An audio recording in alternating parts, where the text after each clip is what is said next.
Okey, Assalamualaikum dan salam sejahtera semua. Anda sedang menonton Temu Ramah Usahawan Elit Shanghai Business Media. Dan pada setiap minggu kita memang ada jemputan-jemputan kita yang mempunyai bisnes-bisnes yang berjaya. Dan tetamu kita pada minggu ini seorang sahabat saya yang saya sangat kagumi. Dan beliau bermula daripada zero sampailah ke status beliau sekarang ni. Tidak lain dan tidak bukan Ashraf Khalid. Hi Nazrin, thank you so much for having me. Alhamdulillah, terima kasih kerana sudi menerima undangan kita untuk datang membicarakan tentang macam mana boleh berjayanya Ashraf Khalid sekarang ni.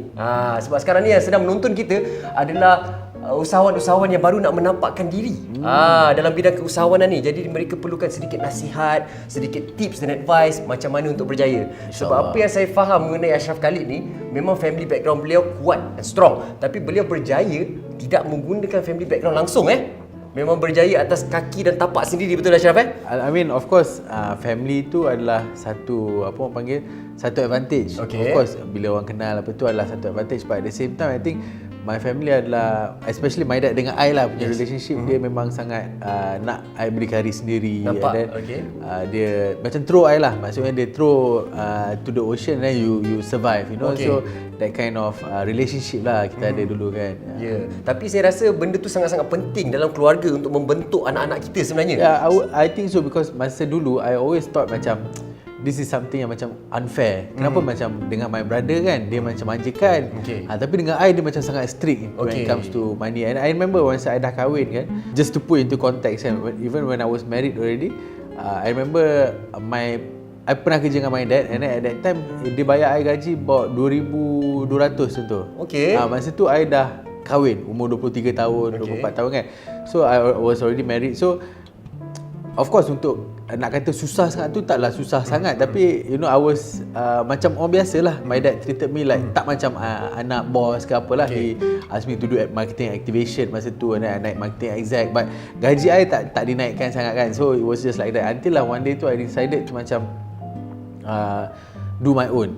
Because at that time I thought macam, because I was young kan, and then I had a lot of ideas. You know, I always thought about wanting to take my business online, and then I want to do people business, I want to do all this direct selling new business at that time.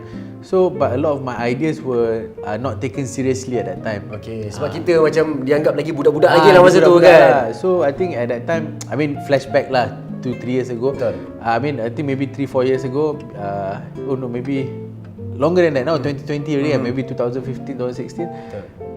So masa tu I decided to go out on my own, and then at that time of course bila kita keluar sendiri, and bila kita kerja dengan bapa, and then kita keluar sendiri, of course at that time macam takkan I nak minta kat bapa lagi, Betul? kan? And then at that time my father was like telling me, if you want to do whatever you want to do, you decide on yourself, but jangan satu hari nanti bila you ada anak, you ada tu, jangan sampai pampers anak pun, you pun I nak kena tanggung. He said that to me kan. So of course when that time tu macam banyak orang tanya I, kenapa you tak just minta tolong bapak you kalau you susah sangat kan. But at that time I felt like macam kalau I minta tolong kat bapak I, mana maruah I, and macam mana I dah keluar sendiri, dah buat sendiri kan. So my deep down inside of me masa tu kan Nazrin, I really wanted to make my father proud. That was my big why lah, I would say. Yes. I always thought macam, you know, I want my father bila dia pergi mana-mana orang akan cakap pasal anak dia, bangga pasal anak dia. And then the most amazing thing for me is that macam sekarang ni kan, I think my father sometimes I would say lah I can see that he's proud that he would talk about my whatever business, that I dah buat dengan kawan-kawan dia. Dia cakap kawan-kawan dia, wah Ashraf macam ni. And then you know, even my event pun dia datang, he give a speech where he said he was proud of me and things like that. So you know, at that time masa kalau flashback tu kan, masa tu I thought macam susah sangat nak bagi bapa I bangga, you know.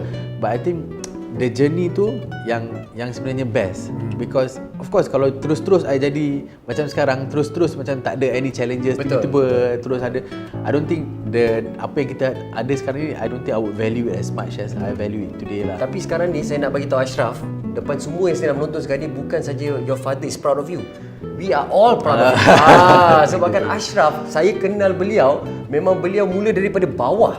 Kita sama-sama berniaga dan sebagainya kan. Saya nampak Ashraf ni punya determination disiplin dia kan, walaupun beliau ada satu status yang semua orang tahu siapa Ashraf Khalid ni kan, anak kepada siapa dan sebagainya, tapi beliau tak kisah pasal status. Beliau mula daripada bawah, memang beliau turun padang menjual produk sampai produk tu menjadi. Saya nampak. I think banyak orang tak tahu benda tu kan. Betul. I think because kita share the same experience. Same Kita experience, pergi betul. Singapore sama-sama, and Betul. then pergi buat booth sama-sama. Pergi buat booth, kan? Tak ada kita malu-malu ke apa kan. Ada, We betul. do it because at the same time masa tu I fikirkan Nazrin, kalau I tak tolong diri I, siapa yang nak tolong I? Betul? Betul tak? And I think you pun sama, betul tak? Betul, You have betul. to go out. I think you pun come from good background juga. Alhamdulillah. And then you also did, come out on your own, and Betul. then you have your own success now kan. So I think we are quite similar in that sense where kita nak kita punya own success. Kita Betul. tak nak orang just cakap, dia ni anak Datuk K, dia ni anak Datuk, boleh Betul, lah betul. kan. Because in the end of the day, however much money you have ke, apa yang you punya father boleh tinggalkan kat you, tapi if you don't know how to manage it, you can never bring anything forward. Betul. Kan? Okey, jadi sekarang ni yang penting apa yang Ashraf katakan kepada kita adalah kita kena mengetahui apa big why kita. Kenapa kita nak masuk dalam satu-satu bisnes dan kenapa kita nak berjaya. Kalau tak ada big why kita tu, bermaksudnya sekarang ni memang kita tak ada fokus, kita tak ada ala tuju dan apa tujuan kita buat bisnes. Betul kan? Dan sekarang ni Ashraf punya big why adalah untuk buatkan ayah beliau bangga dengan beliau. But of course, after a while kan, lepas that fasa kan, now my big why, of course lah, bila you dah capai certain thing, of course you ada a different why. Different big why, yes. Kan, for me, we always have to upgrade your big why. And now, bila I tengok kan, Nazrin, some of our distributor macam sebelum ni hidup biasa-biasa kan, maksudnya struggle, and then now boleh buat ada boleh buat 50-60 ribu sebulan. Kan. So I feel like macam itu become my motivation factor tau. And ada yang macam berhenti kerja. I mean dia kerja dekat company yang stable, tapi dia berhenti kerja untuk bersama dengan kita and do our business full time. So of course I punya responsibility tu lain tau, Nazrin. You tak rasa you tak boleh macam relax because there's so many people behind you yang tengah Mengharapkan you lah mengharapkan untuk I, bagi dia orang sumber pendapatan. yes, macam tu. pendapatan. So kalau I give up ataupun I buat benda ni setengah jalan, Okay. it's not just going to affect me, it's going to affect a lot of people. Betul. And as it is pun sekarang ni we have about 11,000 dropshippers. Alhamdulillah. 11,000 daripada people. nothing sampai sekarang ni ada 11,000 dropshippers. Alhamdulillah. Alhamdulillah. So, within this 1 year lah kita manage to get this many people. So bagi I, dia punya big why tu dah jadi lain tau. Jadi lain. Okay. Kita rasa macam this aku punya tanggungjawab lah sekarang ni untuk make sure that this thing goes forward. Faham. Jadi sekarang ni apa maksud Ashraf sekarang adalah kita kena tahu kenapa kita masuk bisnes tu dan big why kita boleh berubah selepas bisnes itu telah dimajukan. Yes. Maksud dia sekarang ni tanggungjawab tu dah berbeza dan bila kita ada banyak staff, big why kita mungkin beralih kepada staff pula tanggungjawab kita untuk bagi anak untuk bini staff, mereka makan. untuk staff, untuk distributor kita, kan, untuk people yang directly ataupun indirectly benefit from our business kan. Okey. Alright, jadi sekarang ni kita bercakap pasal bisnes Ashraf pula. Tadi kita dah mengenali Ashraf sedikit sebanyak, macam mana Ashraf bermula dan sebagainya. Okey, sekarang ni Ashraf boleh tak cerita sikit mengenai bisnes Ashraf ni, apa yang Ashraf buat dan macam mana Ashraf boleh sampai ke tahap sekarang ni. Itu yang kita nak tahu, the amazing story of Ashraf Khalid. Alright. So basically I think my business adalah kita membuat products untuk selebriti. Okay. We have 3 different brands. Number 1 kita ada Mutiara Beauty. Okay. Mutiara Beauty ni basically is a jus kesihatan yang the face of the product is my wife lah. Alhamdulillah. So that is my main business lah. I think yang tengah growing very fast. Then second we have Kila Fit. Okay. So Kila Fit ni is more of produk untuk kawal selera makan. And we do it with Kila Ferry. Alright. And then I have another CEO lah running that business. So that one also is growing quite well lah. Alhamdulillah. And then another one is Jiwaku. Jiwaku Kids is a kid supplement. Okay. Tapi my focus is more on Mutiara lah. Alright. That is the one that I'm really driving lah. Yang lain tu kita ada separate entity lah yang run. Cuma dia orang report je kat I. So this is my business. Maknanya sekarang ni Kila Fit, Jiwaku dan juga Mutiara adalah ada satu wing. Ada A-Class nama dia. Under A-Class. A-Class Essentials Member Heart. Okey, Alhamdulillah. Jadi sekarang ni Ashraf memang main fokus Ashraf adalah di Mutiara lah Di kan? Mutiara. Okey, Mutiara ni satu benda yang saya rasa sangat-sangat menakjubkan lah sebenarnya kan? Sebab saya mengenali Ashraf, beliau turun ke padang sama-sama berniaga dengan saya masa kita baru nak mula-mula berniaga dulu, jual sebotol. Duduk kat situ daripada bukanya booth sampai tutupnya booth, berpeluh-peluh beliau dan isteri kan nak berjaya. Betul. Kan? Jadi macam mana Tiba-tiba je sebab pasal kita ada lost contact sekejap, tiba-tiba je Ashraf, dah ada bangunan sendiri sekarang. Dah ada Wisma Mutiara sekarang kan. Jadi itu adalah satu amazing journey yang kadang-kadang ada ramai juga yang tidak mengetahui macam mana Ashraf boleh buat sukses daripada menjual sebotol-sebotol sampai sekarang ni ada satu Wisma kan Mutiara. Itu sangat inspiring lah pada saya kan. Yeah, Alhamdulillah. I think the first is of course kita percaya yang apa yang kita buat tu, usaha yang kita buat tu dia akan ada hasil dia. And then I think the most important is I had the dream apa yang I nak capai. So along the way of course wasn't so easy, tapi I think the benda betul yang I buat adalah I cari ilmu. I belajar. I don't know if you know Dr. Azizan kan, of course. ataupun semua orang kenal Dr. Azizan ataupun Richworks kan.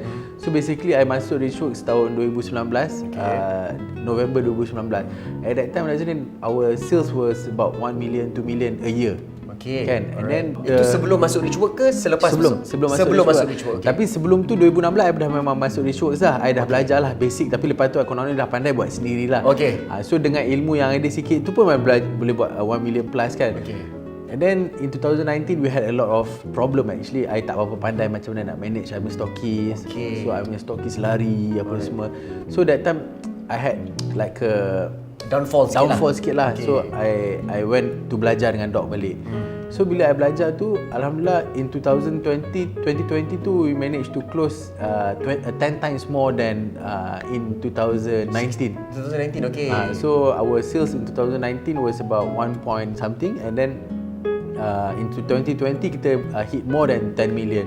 Wow, congratulations. So we hit about, I think our last figure was about 40 million plus from 1 million plus. So jauh lonjakan tu jauh kan. Within just 1 year. And for me apa yang buat betul adalah dengan I belajar lah. Because bila kita belajar like dengan Doc I realise sebelum benda tu jadi dia dah bagi tahu kita dah. For example macam last time I used to go to every state untuk cari distributor. Yes. Tapi bila dengan Dr. Azizan dia dah ajar I untuk buat benda tu online kan. Online kan before even COVID pun. So when COVID came, we were ready. We were already adapting towards the new way of people doing things kan. Kita dah guna Zoom masa tu. And then I think that is where we had the advantage lah. And then we adapt very quickly. Sebab kita punya company belum besar kan.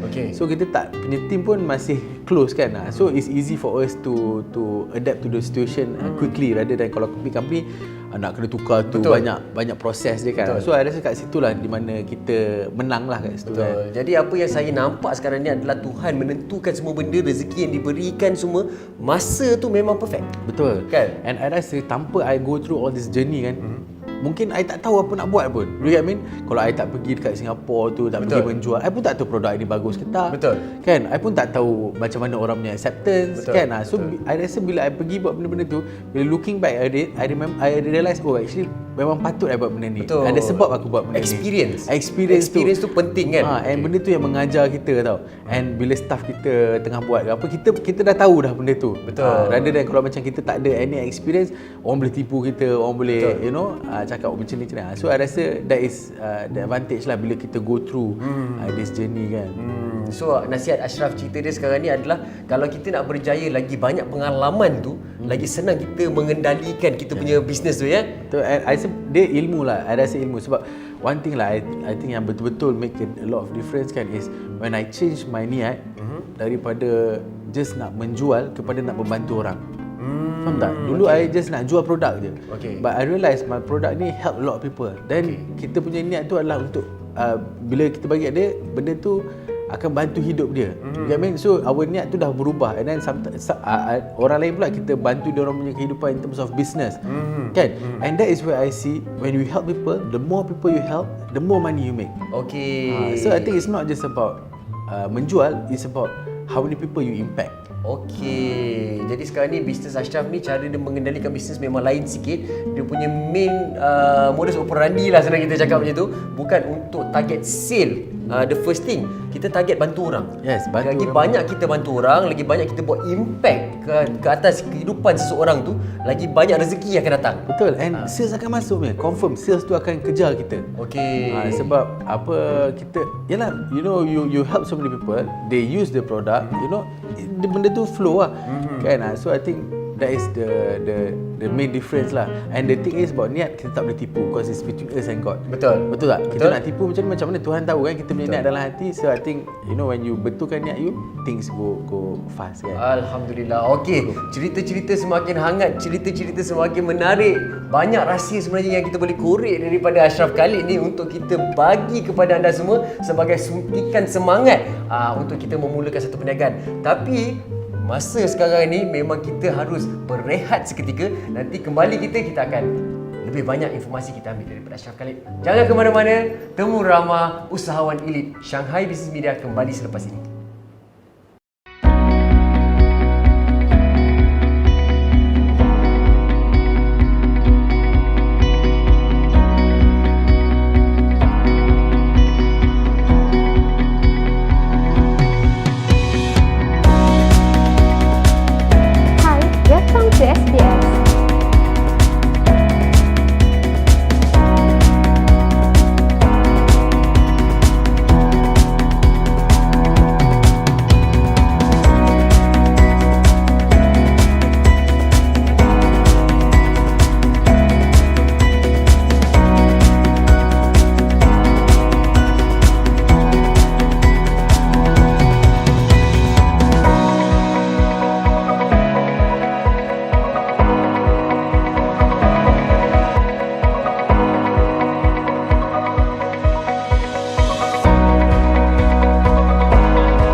Okey, Assalamualaikum semua. Kembali kita dalam Temu Ramah Usahawan Elit Shanghai Business Media, dan tetamu kita pada minggu ini adalah tidak lain dan tidak bukan seorang yang saya kagumi seperti yang saya katakan, Ashraf Khalid. Okey, tadi sementara kita berehat tadi, sebelum kita berehat kita dah bercakap mengenai latar belakang Ashraf Khalid, bagaimana beliau bermula dalam bidang perniagaan dan apa yang beliau ada sekarang ni. Tapi sekarang kita nak tahu juga, okey, dalam setiap perniagaan Ashraf, mesti kita ada kesusahan, kepayahan yang kita hadapi untuk mengendalikan bisnes yang besar. Kan, macam Ashraf mula dari kecil sampailah ke besar, mesti ada cabaran-cabaran yang Ashraf lalui. Apa cabaran-cabaran tu? Boleh ceritakan sikit tak? Dan macam mana Ashraf menangani masalah-masalah tersebut? Okay, so I think dalam bisnes ni kan, of course dia ada banyak fasa kan. Betul. And banyak sebenarnya challenges different fasa tu kan. Tapi I rasa the most important adalah untuk kita fokus kepada solution. Of course problem tu akan ada banyak, tapi how do you make sure that everybody in the company focus on what to do rather than complaining, rather than having so many issues kan. So for me every day is about managing people's focus. Kan? And then I realise bila you manage their focus, they do their job very well. Kan? So of course challenges tu bila kita berkembang tu, dulu staff I 2 orang, sekarang ni dah dekat 30 orang. Okay. Kan? So macam dulu I can talk to everybody, I can understand what they do and things like that. Sekarang ni of course dah tak boleh. So I have to start to trust a leaders. Kan? Okay. I ada my own leaders, macam kita punya senior leadership management. Kan? So dia orang yang banyak lead the team. So the challenge now adalah untuk nak develop people pula. Okay. Kan? And then people pula bukan semua datang-datang akan bagus. Betul. Atau bukan semua datang tahu apa nak buat. So I think bila growing stage itulah, and then of course ada politik, ada drama, people want your attention, and then people want your nak nampak baik depan bos, and then start gaduh. So for me benda tu akan terjadi bila you grow. But how do you tangani benda tu? So apa yang kita buat adalah I buat personal one-on-one session dengan all the team member.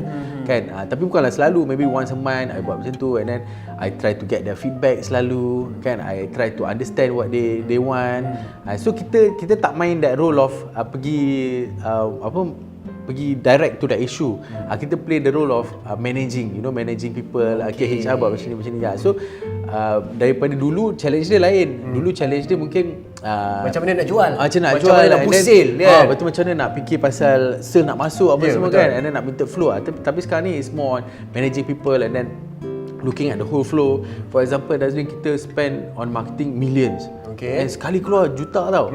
So kita nak kena make sure that kita punya flow semua cantik. Investment tu berbaloi. Berbaloi. Kan kalau sebelum ni mungkin kita tak spend, so kita rasa flow kita dah cantik, tapi bila kita spend kita baru betul-betul tengok. So kat situ kita nampak banyak isu kan. So I think this kind of challenges akan sentiasa ada lah. And then of course you go to the next level, you akan rabak sekejap you punya cash flow kan. So you always have to have a mindset of you know where you are heading, what is your end goal, and this is just the process. So when you trust the process, then the journey akan jadi lebih smooth lah, lebih cantik lah dia punya jalan penciptaan. Sebab selalu macam contoh kata macam Ashraf kata lah, ada setengah orang spend duit untuk diorang punya marketing dan sebagainya, tapi diorang tak tahu hala tuju sebenarnya. Diorang rasa ini buat ni dah cukup, tapi diorang tak ada end goal. Jadi bila tak ada end goal, kita spend duit, itu yang kita tak dapat result kan. Jadi bila Ashraf punya spending duit tu walaupun berjuta untuk marketing, tapi Ashraf tahu hala tuju. Jadi bila tengah-tengah tu rasa macam rabak, rasa macam duit dah tak ada dalam syarikat masa tu, memang koyak lah kan. Tapi Ashraf tahu Ashraf punya end goal tu dekat mana. And kita dah tak, sebab macam saya cakap kan, I dah tak kejar duit tau. Macam dulu kita takut duit kan, tapi sekarang ni kita tahu kita tengah buat benda betul. Macam I kan, I fikir macam I dah buat benda betul, I'm helping people. I tak ada buat benda-benda jahat, I tak ada pergi main perempuan ke main minum arak ke apa kan. I do my hidup I straight. So I fikir takkan Allah nak duga I teruk sangat. You get what I mean? So I think it's very important also untuk diri kita, kepercayaan kita, dan juga untuk kita jadi hamba Allah yang baik. Faham tak? Kalau kita ni buat bisnes tapi kita buat benda yang tak betul, kita pun akan selalu takut. So bila duit tu keluar ke apa, kita akan risau. Tapi bila kita kepercayaan kat Allah tu terlalu tinggi, maksud kita yakin yang sebenarnya apa yang kita buat ni untuk kebaikan, dia akan datang balik. So I think the orang panggil tawakal tu kena tinggi. Tawakal. So tawakal dengan yakin dan apa yang kita buat tu akan datang balik. Of course macam I cakap, I spend marketing semua kan. Dulu I tak spend pun. Tapi kita build the cash flow untuk one day untuk spend kan. So of course lah, I pun I think just recently lah, last year kan, bila kita start to spend a lot of marketing, memang rasa takut. Tapi bila I trust the process, dapat balik berganda-ganda. So that's why ilmu tu penting, so that kita nak buat marketing tu kita refer dengan orang yang betul. Adakah apa yang kita buat ni betul? Kalau tak, kita akan just burn je lah. Betul. Jadi sebelum kita buat something, kita kena berguru. Ilmu tu kena cukup, barulah kita buat satu tindakan. Jangan buat satu tindakan tanpa kita berfikir, tanpa kita consult dengan orang yang betul, yang pakar kan. Jadi itulah strategi Ashraf untuk spend on marketing, macam mana nak naikkan nama, macam mana nak create the branding, awareness dan sebagainya kan. Dan satu lagi sekarang ni saya nampak satu benda yang berbeza Ashraf punya syarikat dengan syarikat-syarikat lain. Sebab kalau kita tengoklah, kalau kita follow social media Ashraf kan, saya stalker sikit Ashraf ni kan, sebab pasal dia adalah salah satu daripada sahabat saya yang saya memang sangat kagumi. Cara beliau mengendalikan syarikat dia, memang kita nampak mana ada bos turun padang bagi inspirasi dan bagi kata-kata semangat kepada semua staff-staff dia kan. Ashraf sendiri turun padang kan, correct me if I'm wrong. Ashraf turun padang bercakap depan semua staff dia kan, macam mana untuk berjaya, macam mana suntikan semangat yang diperlukan, kata-kata hikmah dan sebagainya kan. Dan itu adalah salah satu benda yang saya percaya yang membuatkan syarikat Ashraf ni naik. Betul. And I rasa macam benda ni kadang-kadang orang tahu tau, macam apa kita perlu disiplin, perlu konsisten, kita perlu all this kan. Tapi sometimes dia macam umpama mandi. Kita kena mandi setiap hari. Sama juga macam motivation. Kita kena dapat all this motivation daily. Kita kena ada this level of energy. Macam setiap pagi kan, one thing yang kita buat adalah kita akan buat daily hurdle, di mana everyone update diorang punya apa yang semalam dia wins yesterday, and then apa yang diorang akan buat today. And then kita akan ada energizer session pagi-pagi, kita menari-nari. So everybody punya energy pagi tu very high. Hari-hari buat macam every day. So every day diorang punya energy memang, yelah, pagi-pagi dah menari-nari kan. So they become excited. So when they work kan, you boleh dengar tau dekat office tu semua orang everybody is like doing their morning routine exercise bagi pump energy dan sebagainya. Semua tengah jalan, tengah busy buat kerja masing-masing. Faham tak? And I tak perlu macam nak bagi tahu kau kena buat ni, kau kena buat tak. Everybody already know what they are, because the vision is clear. Apa yang kita nak capai is clear. And then the value in the company pun is very clear. Yang macam antara values yang kita suka, exceeding expectation. Yes. So when people exceed expectation, kita akan recognize dia. Kita akan bagi tahu, well done, Nazrin, you have you buat benda yang you patutnya tak perlu buat pun. You exceed everybody punya expectation. So well done to you. Kita bagi that recognition. Sungguh semangat. So people become like very excited tau, because diorang tahu yang diorang punya kerja ni orang pandang. Yes, orang acknowledge. Correct knowledge. And sometimes people, diorang bukan tak boleh buat kerja tau. Sebenarnya diorang rasa macam, aku kerja ni tak ada siapa ke buat apa. Tak ada, bos tak pandang pun aku. Tak ada siapa pun kisah apa aku berah aku sayang malam pagi petang. So sometimes they just need the acknowledgement and encouragement yang dia tahu yang sebenarnya, you know what, you are doing an amazing job and I nampak you buat benda ni. So itu yang bagi tim kita ni ada extra semangat. Betul. Itu sifat kemanusiaan sebenarnya kan. Setiap manusia ni nak orang acknowledge dia orang walaupun tak dikeluarkan dalam kata-kata. Macam kita pun kalau kita buat kerja bagus, kita nak juga orang cakap, baguslah Nazrin hari ni kan. So kita rasa macam puas semangat. Aku nampak kan kita memang buat kerja dengan baik dan sebagainya kan. So itu yang strategi Ashraf pakai bagi semangat-semangat kepada staff-staff ni untuk pergi lebih daripada kemampuan dia orang. Sebab kita bagi acknowledgement kepada dia orang kan. Itu satu strategi yang sangat-sangat mengagumkan lah. Dan saya rasa ramai juga yang tak buat ni. So yang mana yang tak buat ni boleh kita mulalah. I think kan betul lah Nazrin. Ramai orang bila diorang jadi bos, diorang rasa macam kerja dia sebenarnya kena maki orang je. Faham tak? Tapi sebenarnya tak. Sebenarnya jadi bos ni bagi I, bila Allah bagi I peluang untuk berada kat sini, sebenarnya rezeki I ni mungkin staff I punya gaji apa sebenarnya mungkin Allah bagi rezeki kat I untuk diorang. Betul. Faham tak? Allah bagi melalui I. Yes. So I feel like so honoured, and also I rasa macam kalau boleh I nak Allah pilih ramai lagi orang untuk dapat rezeki melalui I. You get what I mean? Betul. So I rasa that's why I start dengan staff. I'm human. Of course I'm strict. Of course kalau you buat salah you kena. Betul. Kan, of course bro, takkan orang nak pijak kepada kita dan tak pergi mana kan. Tapi at the same time I really try to understand them. They know that I'm always with them. Kan dia tahu yang apa-apa jadi kat you, I will be behind you. I akan be there for you as long as you are with me. Macam tu. Maknanya sifat kekeluargaan lah dekat dalam tu. Kita jangan treat diorang sebagai staff, tapi kita treat diorang sebagai family members. Kan, yang kalau kata diorang tak betul kita tegur, dan kalau kata diorang buat benda yang bagus kita puji dan sebagainya. And sometimes staff ni dia buat tak betul, kita cakap dengan dia, lepas tu dia dah segan gila dengan kita, lepas tu dia takkan dah buat benda tu. Faham tak? Sebab layanan kita baik kat diorang. It's just a matter of kita kena cakap dengan dia je. Faham. Sometimes kita just tak nak cakap dengan dia, lepas tu kita just act marah kat dia, and then things get haywire. Betul. But actually you just need to address the situation, and then tanya dia, what you want to do? Kan? And then this is my solution. Betul. And then things kalau will kita marah dia pun, kalau dia tak tahu salah dia tu apa, tak guna juga kan. Nanti dia akan repeat the same mistake. Kita pun akan marah lagi. Betul. Penat. Orang lain pun akan bergaduh. Betul. Faham tak? Dia akan start cakap dengan orang. Betul. And then the whole energy will not be nice. Faham. Okey, sekarang ni satu benda lagi Ashraf. Kita nak menanyakan kepada Ashraf lah. Sebab setiap orang bila melalui situasi pandemik COVID-19 ni, satu isu yang sangat-sangat hangat lah, dan ramai juga dan banyak juga bisnes yang telah bungkus tutup sebabkan pandemik COVID. Tapi saya difahamkan untuk Ashraf dan Mutiara lain pula. Time COVID ni berlipat kali ganda Ashraf dapatkan keuntungan. Macam mana Ashraf tangani masalah tu dan macam mana boleh exit daripada compare tu sebelum pandemik? Cerita dia macam mana boleh boost sale sampai lebih time pandemik COVID ni? I think the most important is being adaptable lah. Kan, you adapt to the situation quickly. You tak boleh tunggu macam ramai orang I tengok bila COVID ni dia punya ayat adalah kita tunggulah nanti COVID habis. Faham tak? Macam kita tak tunggu COVID habis, kita adapt to the current situation. For example, when COVID happen, yes, mungkin orang tak ramai nak beli produk. Tapi ramai tak orang nak buat business bila ramai orang dah kena buang kerja. Betul, setuju. Faham tak? So you see what is the opportunity. So for me at that time I nampak opportunity adalah ramai gila orang tak ada peluang perniagaan. Ramai gila orang boleh buat benda ni. And then actually market pun bukan tak ada duit. You tengok government kasih macam-macam. Betul. All this bantuan that. And then government servant, you look at how many million government servant ada dalam Malaysia. Gaji dia orang tak kena potong. You know what I mean? And when you look at the market, sebenarnya masa pandemic tu banyak gila opportunity because the money is flowing in the tu, sebab orang tak bukan flowing. Money sebenarnya ada dalam poket orang. It's not just not flowing. Faham tak? So when you give opportunity macam ni dengan orang, actually for me orang nak tau.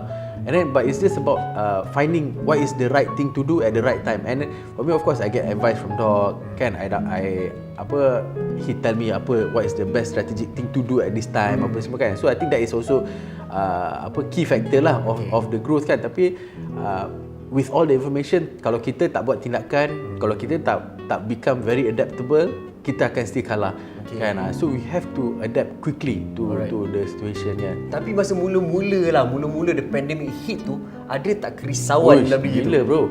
Masa tu I rasa I fikir, I cakap dengan my wife. I remember I was walking with my wife kat Cyberjaya, rumah lama kita.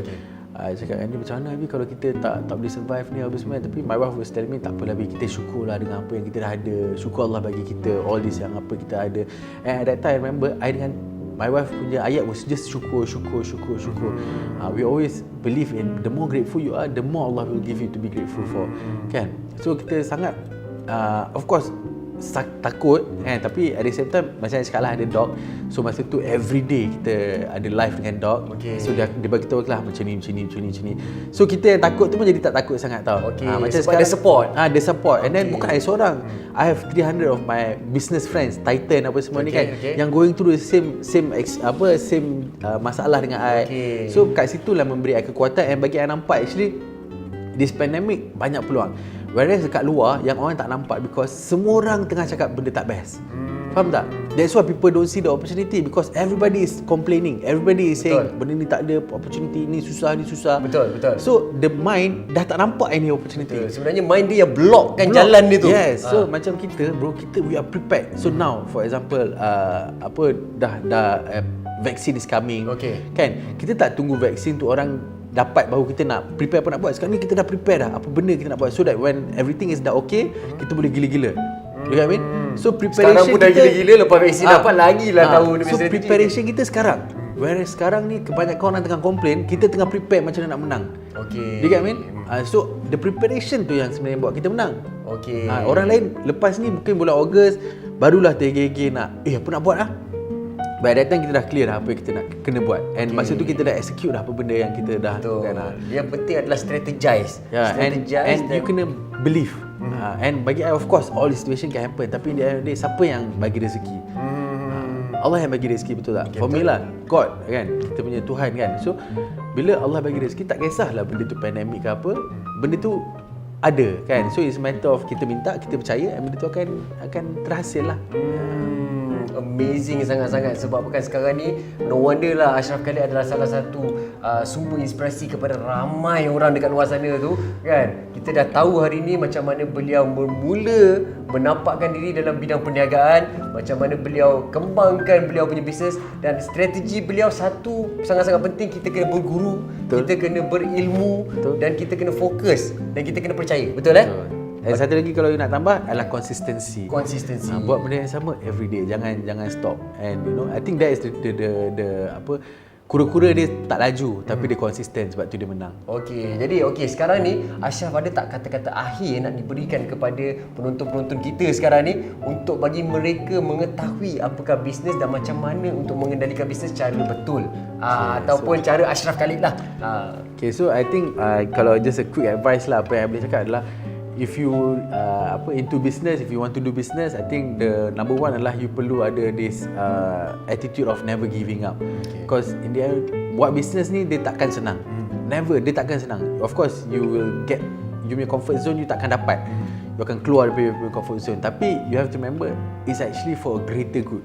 Because you sacrifice sekarang, you know, you are actually doing this for your future kan. You kena sacrifice lah, belajar lebih, you kena sacrifice your time lebih, but actually you will have a much better future if you do it well kan. So I think entrepreneurship is never a wrong option lah, but it's a matter of if you have the right attitude and you do it until the end, you akan berjaya kan. Masya Allah, itu salah satu kata yang sangat-sangat memberangsangkan, bukan untuk penonton-penonton je, tapi untuk saya sendiri yang berada dekat sini. Itu satu ilmu yang sangat-sangat berguna, dan saya harap sangat penonton-penonton dapat menimba ilmu dan dapat suntikan inspirasi lah daripada temu bual kita bersama dengan Ashraf Khalid pada hari ini. Tapi masa sangat-sangat mencemburui kita, jadi kita nak ucapkan sekali lagi terima kasih kepada Ashraf Khalid kerana sudi datang sini dan ditemu ramai oleh saya, dan untuk menginspirasikan penonton-penonton kat rumah. Jadi Okay. I pun nak cakap juga terima kasih banyak kat Nazrin dan juga Shanghai Business Media sebab dah jemput I. Alright. So I really appreciate this opportunity and I had a great time talking to you. Alhamdulillah. Dan I wish you all the best for your business. Thank you, InsyaAllah. thank Dan you semoga so much, terus Nazrin. sukses. Okay. InsyaAllah. Okay, jadi kita ketemu lagi pada minggu hadapan dengan tetamu yang lain. Adakah kita dapat cerita-cerita yang menarik seperti mana kita dapat dengan Ashraf Khalid pada minggu ini? Jadi sama-sama kita saksikan dalam Temu Ramah Usahawan Elit Shanghai Business Media. Assalamualaikum.